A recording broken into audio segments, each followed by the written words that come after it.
Welcome to the Tourism Hub podcast, a podcast devoted to you and your excellence, providing inspiration and education for the entrepreneurs, experience makers, and excellence seekers of our industry to take your tourism business and career to a whole new level. Relax.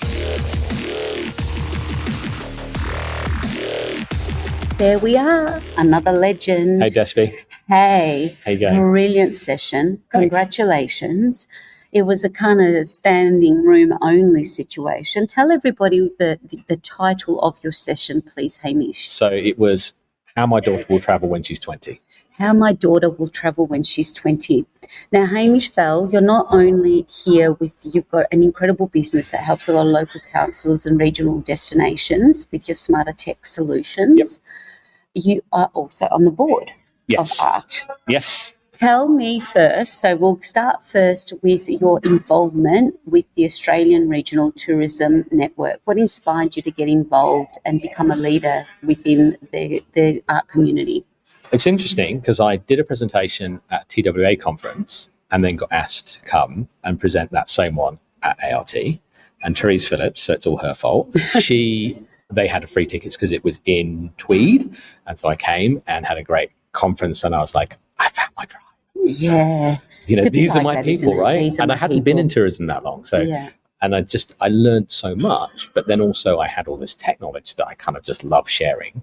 And so when the pandemic was happening and I helped out Loz and the team to kind of get the online convention going.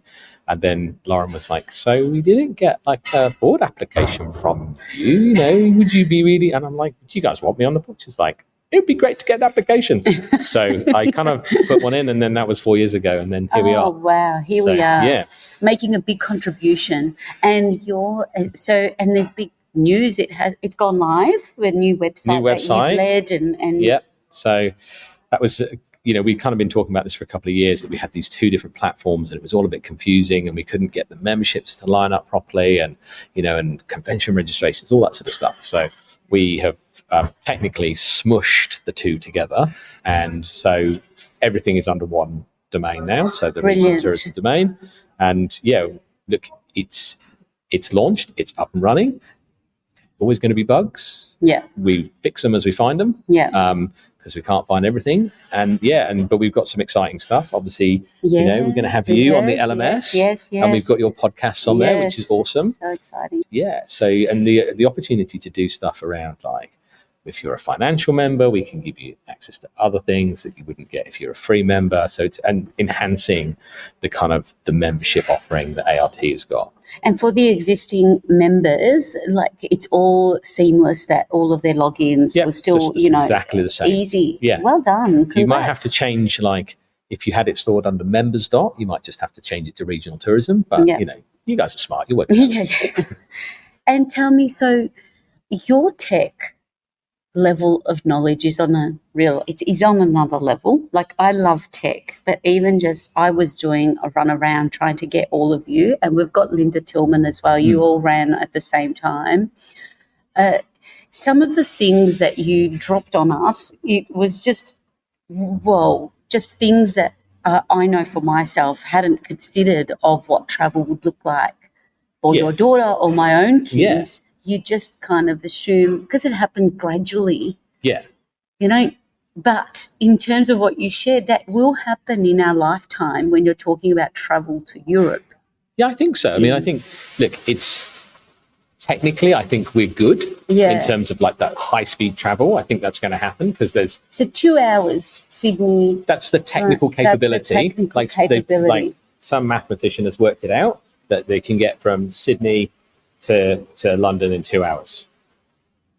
Incredible. And like there's going to be rockets in there and vertical takeoff and landing and all that kind of jazz.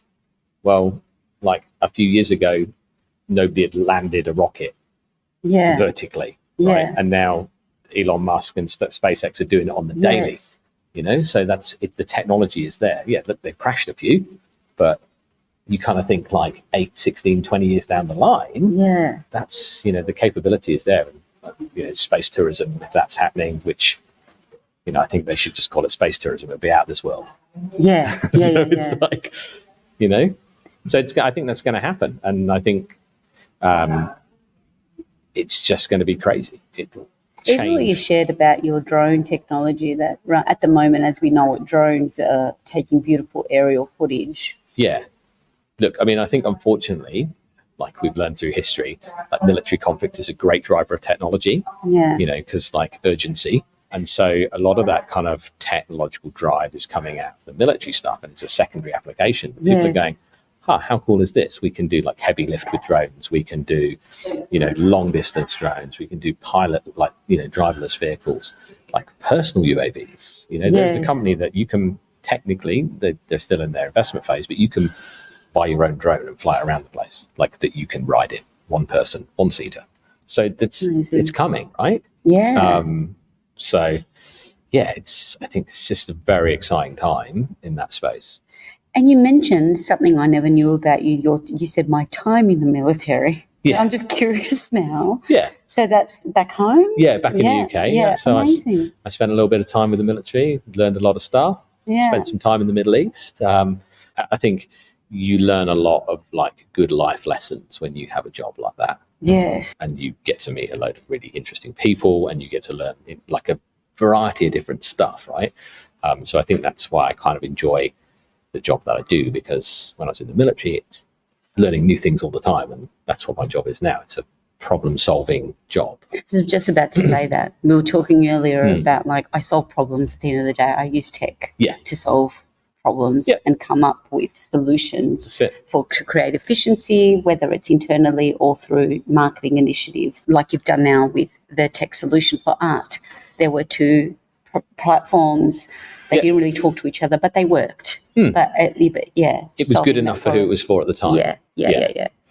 And in terms of, something else that piqued my interest that I thought to share everyone after your session, and this is nice because normally I'm in the keynotes and I can be there and take notes, but because I was running around, I didn't capture, but every time I was in there was the nugget.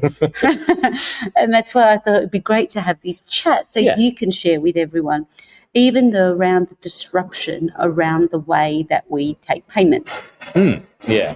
So, like, obviously, we were talking about Revolut, it's a bank now, and Airwallex, who are a fintech platform. And the way that these companies now allow you to very quickly transact money. It used to be that if you sent somebody money, it would take, 2 hours to arrive in their account, right? It's done. It's instant transfer, ability to spin up like your own like virtual card. So if you want to pay for something, but you don't trust that source necessarily with your card details forever, you can just create a virtual card, put like the $50 or whatever it is that you need to pay, done, burn the card. Yeah. I think so. Those advances and those changes, I think, are going to really change the way a lot of these platforms operate, and they take money. The ability to take a payment off a customer and then split it and send it to multiple different parties is going to present opportunities for the packaging space, I think. Yes. Because historically you were having to kind of get all these agreements in place, and then credit lines and all that sort of stuff. Well, now it's like, I'm just going to take it from there, and then I just pay you on your platform with a credit card. It's always a barrier to entry. So I come on the other side, packaging. You're talking to my So packaging has always been, in terms of experience development for an operator and for a region, for a unique point of difference, developing experiences that are all inclusive, but there was always like that call to action, the payment gateway. So for myself, this is like, as an operator, I found it easier that I will just do all of that. And then my partners that I'm packaging with, but it got complicated then. Busy work, right? It's busy work. So where, and then you bring the third party sellers, and then as a supplier, I'm now managing for everybody. Because there was no but still I don't find that there's an easy solution. Well, because there isn't. I mean, there's some there stuff. Isn't, right? There isn't. Yeah. There is some stuff happening, but I'm not telling you about that, right? So that wasn't a trick. Look, it's. But you're working on that. We're working on something. Yeah. And I think the big OTA platforms do it, but yeah, it's like you have to go to that OTA platform to get it, right? That's right. So how do you then, and there's a lot of friction, can be friction from operators in terms of, I don't have my inventory there, I don't want to play with those guys. So it's about having an inclusive option for just get it from where it is and then allow the customer to book it. Oh, and it's the same. Like I actually did a podcast that dropped today around visitor servicing. Yeah. And the fact that doesn't exist, that you can go into a visitor information centre. Well, in a lot of them, either they had something booking capability there that they can manage themselves, or now it's gone and we're just delivering information. Yeah. No call. And that's interesting because I think local governments took a look at what it was costing in terms of their time ability to manage these bookings and things, and they said, we'll just get rid of it because it's taking. Because that's what's happening. Yeah. So now, like, the solutions is nothing. Watch this space. Watch this space. Watch this space. So cooking up a solution, because that's what. Yeah. Watch this space. We'll have to do another one of these but also.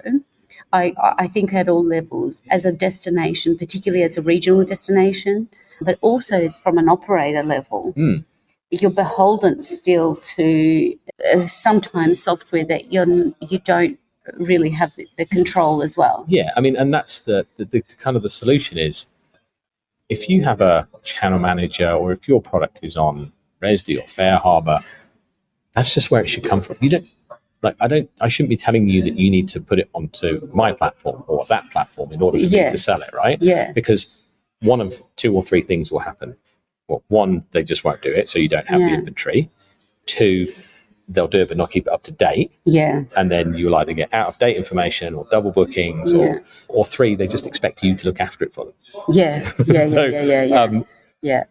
So I think, look, there's things happening. There's things. Oh, look, and it's great to hear. Like, this is the first time hearing like anything. I didn't know, but as someone that's felt, it's gone a different direction than what you thought. Pain. I know it's also it's something that I felt the pain as an operator, trying to package efficiently. Then working out the only way I can get it done is if I'm managing it, because there's such a great benefit to collaboration. Yeah. In commercial experience development. And it's where things will maybe naturally sit together for a period of time, right? And I would use like the field of light thing. This is going back some years in Albany, but the field of light sat very naturally with other experiences and you were able to build a package around it. Yes. Also, it might be that for an event that's happening, things will sit nicely together. Yeah. But you don't want to have to invest hundreds of hours setting up complex packaging for a very short period of time. Yeah, And so therefore, if you're able to do it very easily and very quickly, then again, it allows you to leverage your marketing. Yeah. And then we go back to talk about the user experience, and anything that provides convenience for the end user is a winner. Yeah, it's low friction, right? Yeah, Because let's be honest, like, when are people booking holidays? It's like 10 o'clock on a Sunday night when the kids are in bed. We've got to get this done. Yeah. And that's, so I think if you put a barrier in place, people are like, it's too hard, and they go somewhere else. Yeah. And that's why the OTAs are leveraging from that perspective. It's easier to go book a package and but then it's, there's a detriment to the end supplier that's delivering that sometimes. Yeah, it's what we've got now. Yeah. It's what we're working with. Yeah. Wow. Well, what are you looking forward to? What have been some your key insights so far from what you have listened to and conversations you've had with delegates? Oh, do you know what? The thing with ART is there's so many great things that you actually have to go away and digest at the end. That's so true. Like I was saying to somebody earlier, I have a whiteboard, and every time I go to a conference, and the whiteboard, when you walk in the office, it's right in front of you, and I would digest my top 5 takeaways. Yeah. And the action that I should take from those takeaways. Yeah. And I write it on my board, and it's there as like this reminder to me every morning when I go in, and then eventually when I'll do them, I like wipe them off the board. So I mean, I think the sessions are like so great in terms of like I really enjoyed the Indigenous panel. Like I thought that was just like it's so good to hear that kind of those really positive stories coming out. I think that was great. Yeah, and I thought Mark Olsen's like he's always good, right? He's always enigmatic. Enigmatic. There's a perfect word. And he did a little interview earlier as well, which was incredible. But yeah, he was really, really, really well. Did a really great job to deliver and unpack what that experience was like and what we can do. Yeah, and I think that's the key, right? So like great presentations are the ones that you're not bombarded with facts and figures. It rattles your thought cage. Yeah. And it makes you kind of go, okay, cool. And and so you take the stuff like it's not like I must go and download this document and do this. It's more like something to digest and go away with. Yes. So, yeah. Amazing. How can everybody find out more about you and what you do and engage you? And I mean, ART, we know, but for you can, so LinkedIn is always a good one. So hit me up on LinkedIn. Hamish Fell. Yep, Hamish Fell. Yeah. It's like there's not many of us called Hamish Fell out there. And my face is on the thing, so people know it's me. Or you can just go visit our website, smarttourismtech.com.au. Excellent. Now, websites. I like that you mentioned that too. Just before we go, I know, got another thought bubble. It's like your website is your most important asset, your most important digital asset. That's not going away. It's not. I mean, I think we talked about this in the presentation in terms of even though I think that search is going to fundamentally change and maybe people aren't going to go to your website as much, I think it's going to be really important to have that really great conversational style content, really accurate images, lots of like different types of media, you know, the audio, the visual, the image, the written text, and have it really well done because it's the AI bots that are going to go to your website. And if they don't get the information there, they're just not going to return it in the search. You know, they're not going to say, oh, well, they do. Like if you have a tour that you do and you don't mention it on your website, then something that you try and sell on to people when they call you up, that's not going to work. So I think investing time and effort in content is never wasted. And I think it's rather than trying to do it all in one hit, it's one of those things you take an hour a week, so I have like what I call sacred time in my week. And it's like Friday mornings, right? That's your sacred time. It's my sacred time. Accounts get done on Friday mornings, and then also we just do content review, that kind of stuff. So that's Well, your hook, your title of your session is one of the best I've seen. Thanks. It was brilliant. Like when I saw that, I was like, it attracted for the right reasons. I think it was just so interesting to have us go there. Yeah. Well, I'm glad Don't be complacent was the key that I took away. So, okay, if this is what we're looking at in the future, what can we start doing now? Like to prepare ourselves. The opportunities that it presents. Correct. And you just ask yourself when you see it, so what? So what does that mean? What can I get out of this? Really well done. Really well done. All right. Thank you. Awesome. Mr. Fell. Thanks for chatting. Thank you, everyone. Thanks for joining us live and watching the replay. And soon it will be on the Tourism Hub podcast at Collab with Art. Nice. All right. Thanks. And we'll be back with some more legends. Relax.